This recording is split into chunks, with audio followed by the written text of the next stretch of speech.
Tighten up. Tighten up. Ho, ho, ho, ho, ho, ho, ho, ho, ho, ho, ho, ho, ho, ho. Oh, Justin. Okay. What's up, dude? Oh, man. What is up? That was a celebration dance if I ever saw one. I can't even get my earbud in. I mean, I think some of these NFL players should come to me for their touchdown celebration dances. You know, if they want some choreography, I got it all right here. That's pretty good. I'm pretty impressed by Thanks, man. by your moves. Thanks, dude. Dude, Titans still alive. We're still in this thing, dude.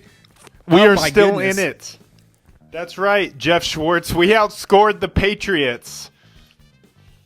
I'm still salty about that. Sorry. Yeah, there was just a recent tweet how he's like, why are we so excited about a team that scored 14 points in the playoffs? Because it was more than the other team, Jeff Schwartz. That's why we're excited. Exactly. Against the number one defense in the league, no less. So, who's dumb now? Okay. That is Titans all go that into matters. Titans go into Foxborough and win against the Patriots in the wild card round, which is the first time that's happened to the Patriots since 2009. And they are done for the season, at least. A lot of people saying the dynasty might be done for good. Caleb, how much do you buy into that? Does it even matter? Do we care? Because we're here to talk about the Titans, not the Patriots' possible end of dynasty. Yeah, I don't really care, Justin. I don't care. We beat them. They're trash. I'm just kidding. They're not trash. But they are. Their season is over. Whether Tom Brady comes back next season or not, I don't give a crap because I only give a crap about the Ravens right now. That's the only team I care about. So I don't care a lick about the Patriots. You would give crap for them. Yes, same. I'm sick of the national media already looking forward of what does the future lie ahead for the Patriots. It's like, we're still in the 2019-2020 season here. Can we talk about the teams that are still in the league, in the playoffs, still have a shot at the Super Bowl? This is like the first time that the AFC Championship isn't going to feature Tom Brady in like 100 years. So that's exciting. Something new is going to happen. So why not us? Why not the Titans? Let's do the unthinkable and go into Baltimore on Saturday. Let's talk about this game, Caleb. Well, I was going to say it's ironic, the state of the NFL, because after a great and crazy wild card weekend, the only articles I can seem to find on the NFL are will the Patriots dynasty end and Mike McCarthy as the new head coach of the NFL of the Dallas Cowboys. Two teams that are not playing in the 2019-2020 postseason. It's true. They're still dominating the headlines. They're still dominating the headlines. Know? I don't get it. But anyways, yeah. Enough of that. What was your question, Justin? How do I feel about the game? Yes. Sorry, I've had a shoddy connection for a second. So shoddy. Titans getting it done on the ground. Derrick Henry dominating, carrying another 32 carries after coming off a Houston game in which he had over 30 carries. So massive workload for Derrick Henry, but he's making it pay off. Could have sworn. Yeah, let's just start. It was 34 carries, but 2 carries here or there. What does it matter? You know what? I think you're right. It was 34, but it was actually 35 because he carried the ball on that 2-point conversion at the end. But it doesn't go in the stat sheet for some reason. But who knows? Who cares? Over 30 carries for Derrick Henry, breaking a record against Belichick defenses in the playoffs for most rushing yards or total scrimmage yards, one of the two. But they could not stop it. And Caleb, especially in those first 2 touchdown drives that we had, one was our first drive. One of them was right before that half ended. Derrick Henry and the offensive line were getting some major push, creating some major holes, and Derrick Henry was running through them with ease almost. Were you surprised by how much we controlled the line of scrimmage in that first half with Derrick Henry? Because that was sheer just downhill running between the tackles, domination that Patriots, I didn't think gave up hardly at all this year. Yeah, Justin, this is a weird one. I'm gonna give you a weird take on this one because I kind of think that we played exactly into the Patriots' hands, or that's what they were expecting with Belichick. He wanted Derrick Henry to try and beat us solely. I mean, their defensive set the whole game, they literally never changed, was to try and take away the deep play action and just let Derrick Henry have as many yards as possible. I do think our offensive line owns I do think Derrick Henry was unstoppable. But if you came to the end of the game and you're like, yo, Bill Belichick, are you happy with how your defense played against this Titans offense? I feel like he would have to be like, yeah, we played pretty good. I know Derrick Henry was unstoppable, but that's, I feel like, what he was wanting with the defense they were putting out there.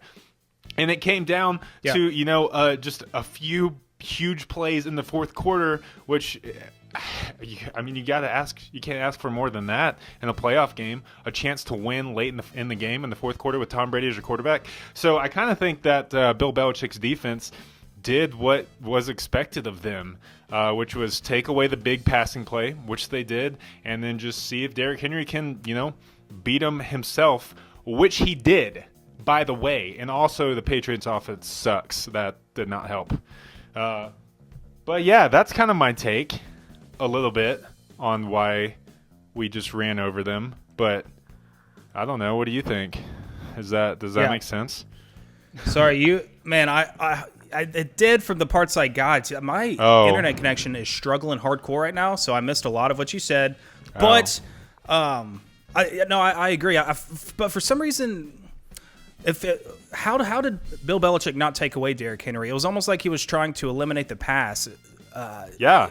With our touchdown drives and the way we were able to get first downs near the end of the game and drain the clock, feels like that's something that the Patriots would have almost certainly been prepared for. But I mean, at the end of the day, you got to line up and execute, and maybe that's what it came down to. And giving the ball to Henry over 30 times in this game, and that kind of playing environment outside in the rain, that wears down defenses, and I think that's what we saw. I just think that. I mean, at the end of the day, if you told Belichick, keep going. I was gonna say, if you would have told him that he would have given up 14 points to the Titans, I think he would have been like, okay, job well done. But really, it felt like our offense played a lot better than the points that we put up on the board. Even with Ryan Tannehill only passing 15 times, we had some drives stall out. Even though Tannehill I thought played his worst game as a Titan, this was not a great Tannehill performance. Funny enough, it kind of reminded me of a lot of Mariota performances where he kind of managed the game and did what he had to do to get the wins. He had that "what the F are you doing? What are you thinking?" throw for an interception. Yep. That Tannehill had, that Mariota had a lot of. But he also had a clutch run for a first down in the fourth quarter. He had a clutch pass to Anthony Ferkser on third down, which is something that Mariota did, just kind of giving us the plays that we really needed. But it's still not a perfect game from Tannehill. But hey, he did enough to win the game, and thank God for that. Thank God for Derrick Henry. Thank God for Marcus Mariota came into the game. Yeah, the Patriots' performance, and I was talking about. Don't forget Marcus Mariota came into the game 1 for 1. Dude made a huge impact. Yeah. Since you. Wow, big time. What's your take on that? What are we doing there? Why are we bringing Mariota in? Are we just looking for different defensive alignments and seeing if we can exploit that with Mariota at quarterback as opposed to Tannehill? What's Arthur Smith going there? I think we're just trying to keep teams on their toes right now. Just like if you can get one play where they're like, "Whoa, what the heck is Marcus doing back there?" and then possibly bring him back later, either in the game or later in the playoffs. Maybe we'll see him against the Ravens a few more times, where we can run some more trickery. But I think that's the key behind putting him in there. Yeah, that's it. Not a huge impact to the game. But he came in and he did his job for that one play. Good job, Marcus. We love you here at Titans Tube. Good job. Franchise quarterback right there. We should sign him. Franchise sign him to a huge extension. Yeah. He actually had the best passer rating in the game, which is funny. Oh, dude, we got a QB controversy again. It's going to be a QB battle to see who gets to start against the Ravens, because that's serious. Let us know in the comments below, who do you think will start, Ryan Tannehill or Marcus Mariota right now? Hot topic. I don't know why they're not debating this on First Take, but anyways. The QB competition never ended. It's been going ever since the season started. Okay. Back though. But let's talk about some another difference maker on offense. And I want to propose this to you, Caleb, because you said this in the last video. You said Anthony Ferkser owes us one for that interception that he helped cause in the Houston game where they returned it back to our 5-yard line. That was a 14-point swing of a drive. And you said he owed us one. In your eyes, did he redeem himself, Caleb, in this game? Yes, he did. Not with the touchdown catch, but with that late third down catch. That was what redeemed him. Yeah. That play right there, that was huge. And you know what was funny is that they even broke it down on TV, and the Patriots were double-teaming Firkser on that play, or were planning on double-teaming him. The safety was going his way. They're double-teaming Anthony Firkser? Really? And he still caught it? That's not the guy I would have guessed. I mean, it wasn't double coverage by any means. If you go back and watch the play, the safety was well behind him, but he was heading that route to cover Firkser if he were to go deep. But yeah, he did redeem himself. Thank you, Anthony Firkser. Go Harvard. Go Harvard all the way. I am going to apply to go to Harvard now because of you, Anthony Firkser. And we talked about it. Dude. We thought, Belichick's going to have a game plan to try to shut down Henry, which didn't really end up happening, but he's going to try to take away our best strengths. He's going to try to take away A.J. Brown, Corey Davis, a lot of our best receiving weapons. So somebody's going to have to step up, whether it be Tajay Sharp, Anthony Firkser, Michael Pruitt. One of these pass catchers is going to have to be left open or just make a play. And Anthony Firkser gave that to us twice. So big time play from him. And I think, with how few times we threw it over the course of the game and how the game flow went, like those few catches. I mean, Tannehill only threw it 15 times. Like every single catch was maximized and just under a microscope with how much it impacted the game. So Firkser having 2 huge grabs, one for the touchdown, and then also on that third down, was just clutch. As like you can't put the amount of weight those 2 catches held. You can't judge it. You can't weigh it. I know. Yeah, it's crazy. Whatever. We did. There's no way we could have guessed that Tannehill would throw up 72 yards. But like if you put them in context, they're really huge. Like Deion Lewis had like a catch for 8 yards, but that was a third down play. I remember that specifically because it was a huge first down to get. The screen pass to Henry going for 20 yards down the sideline to set up our second touchdown at the end of the half to cap off a brilliant 2-minute drive where we ran the ball like the whole way down, which is not what you normally do on a 2-minute drive. What else? That's honestly, like it. That's like all the completions we had. Yeah. I mean, honestly, looking back at this game, I think we just out-patrioted the Patriots. Like, when I look back at their dynasty, how they play in the playoffs, they are totally unexpected. What you think they do well, they do the opposite. Last year, their offense going into playoffs was pretty mediocre, and all of a sudden they become a really strong power running team in the playoffs, propels them to a Super Bowl. They can change it, they can adapt. I think the Titans came into this game, and we perfectly adapted to how the Patriots were wanting us to play. I think Belichick was just tempting us, thinking that we would lose patience and try to get some big plays down the field through the passing game, almost tempting us to be like, nope, you're going to have to run it 30-plus times if you want to win with Derrick Henry. And Vrabel was like, then we're going to run it 30-plus times, and we're going to beat you that way, the way you don't think that we would have enough patience to beat you with. So, I feel like Tannehill only having 72 passing yards, like that's fine, man. Like we did what we needed to do. We saw what the Patriots were wanting us to play like, and we're like, nope, we're going to play this style, and we're just going to run it down your throat and win by 1 point, and then throw in a pick six at the end. And a win's a win. Yeah. So it felt like a very Patriot. The final score. Yeah. It just felt like a very Patriot-esque playoff win to me, except that the Patriots were the ones on the losing end, and the Titans were the one on the winning end. I mean, we are like the team of former Patriots in a lot of aspects. So the new Patriots out-patrioted the old Patriots. So let's move on to the defense too, because there's some standout performances I want to talk about there. And funny enough, how this game was weirdly played out in that in the eyeball test, it seemed like our offense was way more effective than the 14 points that reflected it. And conversely, it felt like our defense was giving up a whole lot at the end of the game. But or they were giving up a whole lot, but by the end of the game, you look up and they only gave up 13 points. It felt like they were kind of gashing us here and there with runs with Sony Michel going 10, 12 yards. Dump-off pass to James White was big. A lot of times we were playing some soft zone coverages, and there would just be a guy sitting there wide open to catch a pass. Just kind of little frustrating things that happen, but, bend but don't break has been kind of the mantra of this defense. Helped out big time by Julian Edelman dropping a pass. Man, the Patriots, you've heard about it all season long, how they lacked receiver skill and talent and depth. And yeah, I can definitely tell with that. I mean, our defensive backs played pretty well. Adoree Jackson, was good to see him back. He made some plays back there. He ended up with 2 passes defensed with a couple tackles.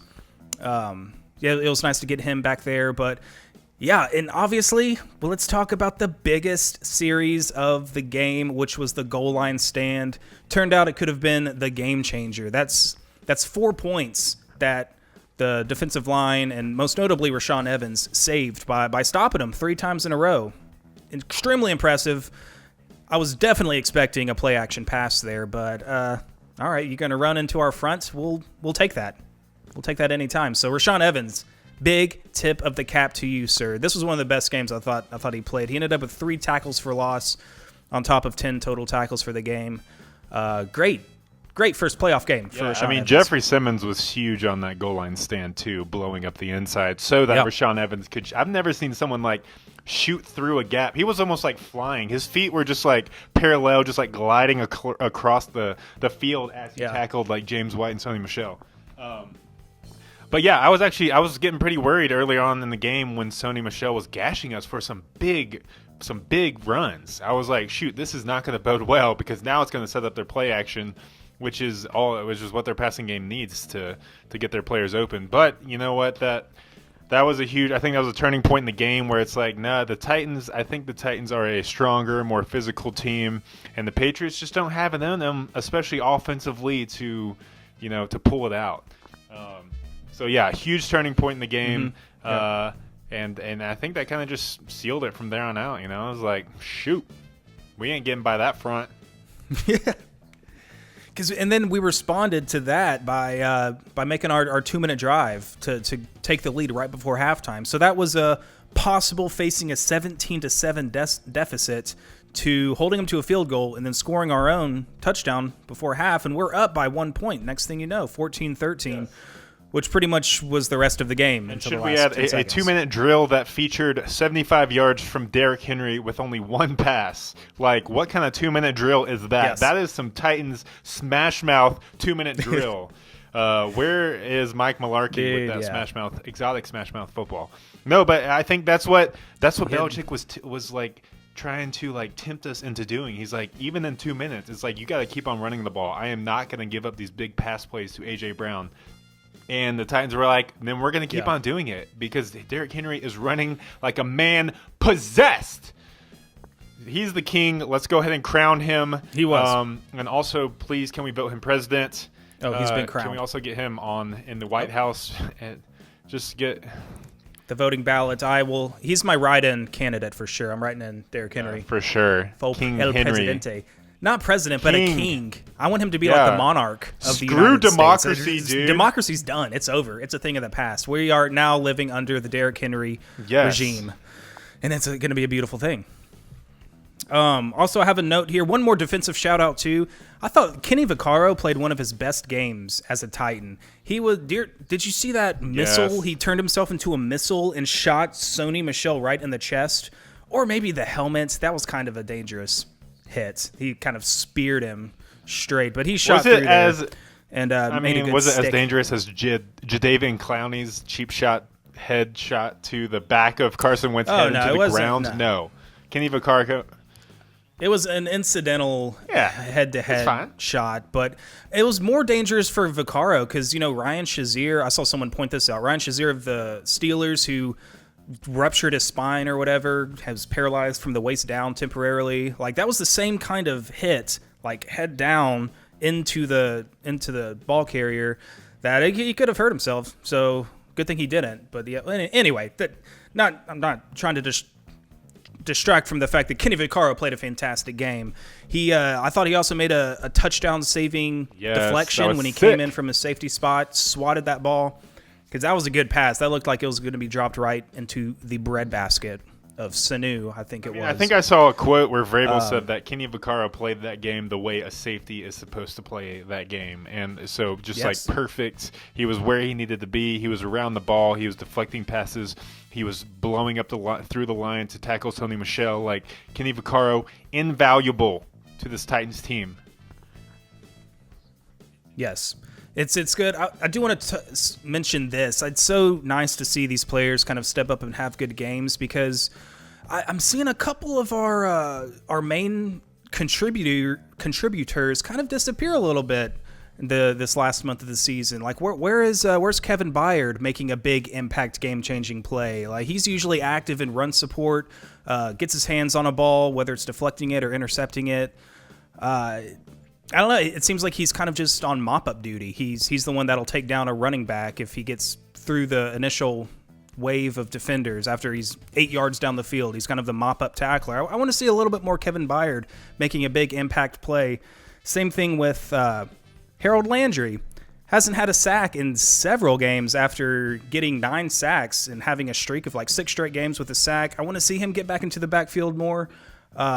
Making more of an impact that he was earlier in the season.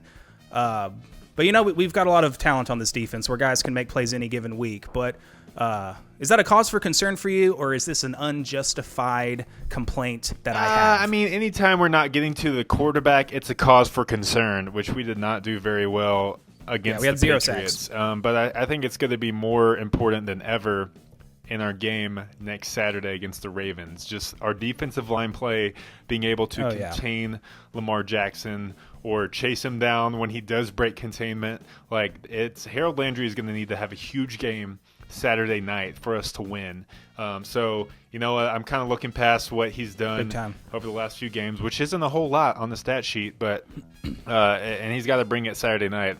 I think the loss of Jayon Brown is going to be huge too. We really could have used him.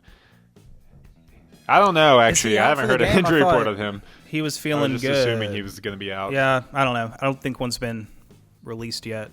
We'll see about Jayon Brown. Of this filming, one more thing I want to talk about before. Status is uncertain. We do not know anything, so. Yes. Don't make fun of us. So don't make fun of us in the comments. Something else is announced. We'll take it personally, and it'll hurt our feelings. One more thing I want to talk about before doing a brief Ravens preview is Mike Vrabel's decision to punt the ball. First of all, whether to punt the ball on like a 4th and 3, whether than go for it or try a 53-yard field goal, and ultimately using the delays of game and false start penalties, a little loophole in the rules that we saw Belichick use earlier in the season against the Jets, I believe it was, to run down clock. For the sake of just burning time. What did you think about that? I want to get your take on that first, and that strategy and that point. Why do you want to get my take first, dude? Why don't you give your take? Fine. Pause. Well, then here it is. At the time, I wasn't crazy about it because that seems like a good, rational thing to do if you're up by, let's say, 2 possessions and you're nearing 5 minutes to go, and then let's say you have like 6.5 minutes to go and you want to burn it down to 5 minutes or less by using those false starts and delays of game, making it harder for the opposing team to score twice in 5 minutes. But with it being a 1-point game, it could have backfired big time, because Tom Brady, how did we know that he wasn't going to be vintage Tom Brady and lead a 4-minute drive, kick a field goal with 20 seconds left on the clock when we could have used that 1.5 minutes to respond? Because at the time I was like, well, we're kind of screwing ourselves, because if they score, that's 1.5 minutes that we're not going to have to respond. But at the end of the day, it ended up working out for us. We were able to burn it down to 20 seconds ourselves. But that's hindsight. That was just my take. I think it's a good idea, but in that situation, it kind of made me nervous. Ditto. Real quick, my AirPods died, so your audio is just coming through my phone. Hope that's cool. But I'm covering my mic. I'm covering my mic when you talk, so being very considerate. Anyways, Thank you. yeah, I was pretty much in the same boat as you were. I'm like, we're just taking away time from ourselves. Like Tom Brady needs less time essentially in the 1 point game to win the game. He would run it down to 1 second, kick a winning field goal. But when it comes down to it, if I probably would have, I probably would have punted. Is what I would have done as the head coach, and I would not have been smart enough to know the rules, how to run off all that clock, and how to back us up with all those penalties. One thing that's scaring the hell out of me about this current playoff run is Greg Joseph has yet to kick a field goal for us, and we're in the divisional round of the playoffs. Like, I have absolutely no confidence in our kicking game whatsoever outside of Brett Kern punting the ball. I think punting the ball was probably the right thing to do in that situation, and then the smart play to run off that clock, which I thought would come back to bite us, didn't. It actually worked out in our favor, which is totally just a hindsight, this 2020 type thing, so it's kind of hard to have an actual opinion at the time on how that played out personally. But I thought he was kind of crazy at first, and I was like, well, all right. When I saw it actually ran off 1 minute and 47 seconds or something, I was like, wow, that's actually pretty good, especially with how bad their offense has been playing in the second half. So it worked out, and now Vrabel looks like a genius, I guess. I don't know. Yeah, but he could have looked like an idiot if it backfired. It was still risky. I think it came down to either punting it or going for it. There's no way we can try a 53-yard field goal with a kicker that has been on our team or wasn't even on a team until we signed him a few weeks ago. And has yet to attempt a field goal. And even though he hasn't missed an extra point yet, it still makes me nervous. He's been shaky on some of those. He has a strong leg. He fires it in there, but I've seen several of them squeak right inside one of the sides of the uprights. So I'm still very nervous with the field goal kicking situation that we have. But so it would have either been to punt it or go for it. And like you, I wouldn't have remembered how the rules are with the clock being drained after committing penalties. So, and you have to think about who your punter is too. When your punter is Brett Kern, you can look at him as a weapon and using him as a go-to option instead of a default option because he's that good. And we saw that on his last punt when he pinned him at the 1-yard line. So ultimately, yay, good decision, and it didn't come back to bite us. Yeah, I think you're right. I think we do use Brett Kern as a weapon, and I think that's what Vrabel was doing right there. The Patriots offense hadn't shown us anything in the second half. It's let's pin him deep, try to make him drive this yard, and drive the whole field. And then also we can run off 2 more, almost 2 minutes of clock with this little loophole that Belichick himself exposed earlier in the season against the Jets and thought he was so clever and smart. Oh, isn't that cute? And he was furious. He was like, they can't do this to us. Only we're the ones that get to use this strategy. Yeah, but it worked out for us, and so that is good. That's all I have to say. Okay, I'm on a bit of a time constraint, so great, epic win. Let's move on and just briefly talk about our chances against the Ravens. We were 14-2 and just dominated the NFL. And dude, when I look at the Ravens and how they've played this year, not only do I think they were the best team in the league this year, but I think they're the best team that we've seen, and I was thinking about it since maybe the Seahawks Legion of Boom at their prime, whenever they went on their run to defeat the Broncos in a huge blowout in the Super Bowl. And that was an insanely well-rounded team with no weaknesses. And that's kind of what I see with the Ravens. I think they're one of the better teams that we've seen this decade. Well, the decade just started. It's just now 2020. So obviously they're one of the best teams of the 2020s. But it's going to be a challenge, dude.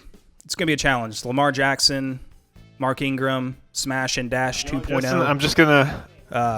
I don't know. What do you see? What do you see? Test you how here. do you like You our said chances? they're the best team of the decade. They are not. They have not played this decade yet, so I would give that award to the Titans, the people who beat the defending... They've won zero games Zero this games. decade. Big goose egg, Baltimore. That's my So bad. Baltimore fans, if you're watching this before you get all, high and mighty, you haven't won a game this decade, and we have won one game and defeated the defending Super Bowl champions. So watch out. Yes, they have a lot to prove. A lot of doubters.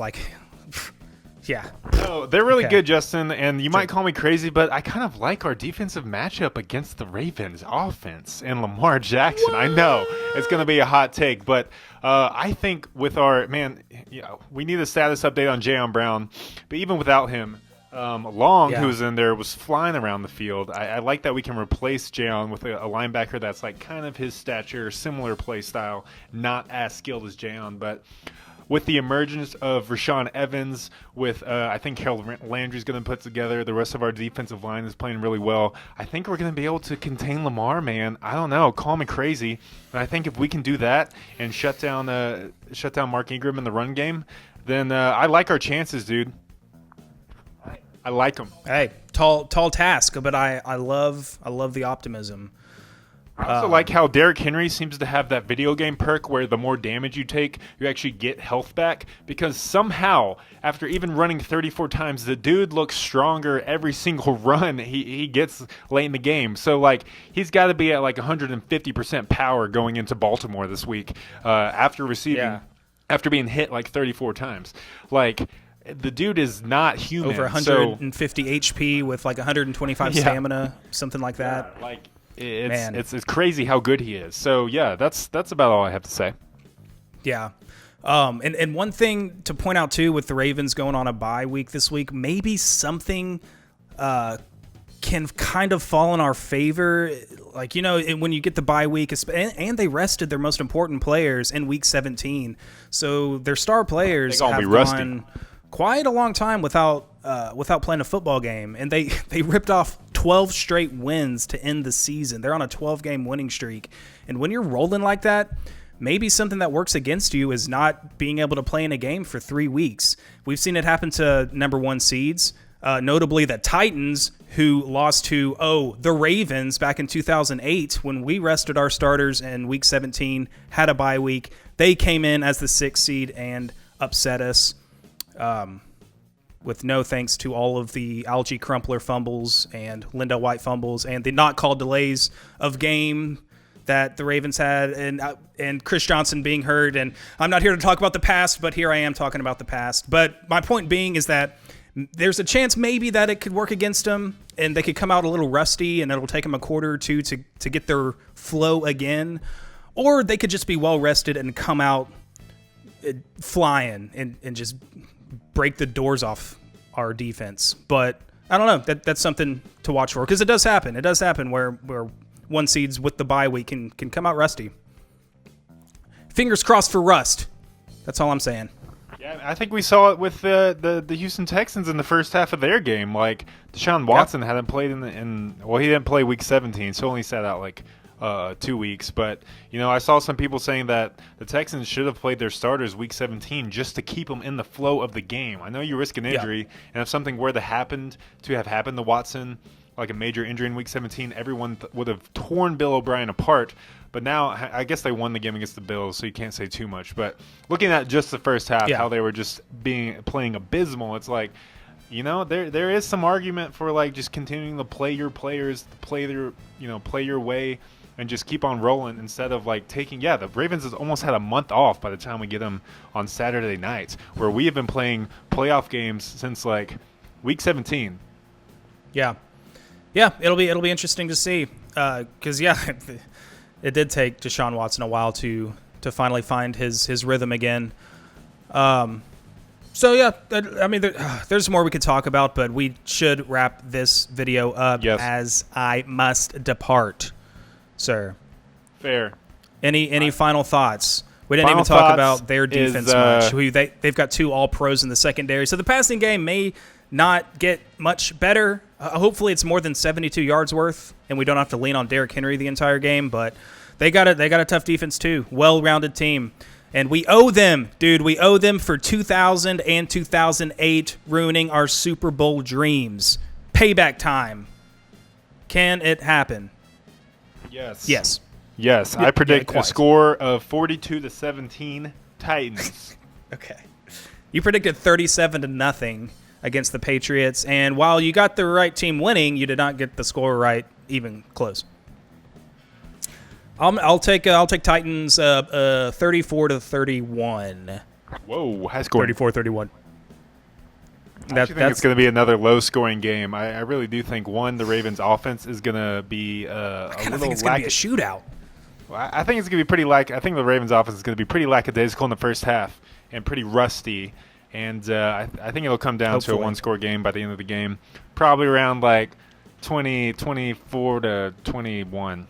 But I also like my original prediction of 42 to 17. Yeah, you can't change. You already had the first prediction. You got to stick with that. All right. Well, thank you guys for joining us for this recap and this brief preview of next week. Exciting times. We're in the final 8 of teams in the NFL. So the last 2 out of 3 years, dude. The last 2 out of 3 years, we've been in the final 8 of NFL teams. Okay, so Titans fans who are looking at the franchise, we are trending way up. Way up. Last year we had a pretty poor 9-7 team, but this year we have a pretty great 9-7 team. Lots to be excited about. Hopefully we show out. The boys will be ready. Mike Vrabel will get them to believe. And we'll be doing we'll make some more noise. Those little baby push-ups before the game, get them all hyped. Yes. All the way down, Vrabel. All the way down, bro. That's all I got to say. I'm out. Okay. Peace out. All right, yeah. We're out, guys.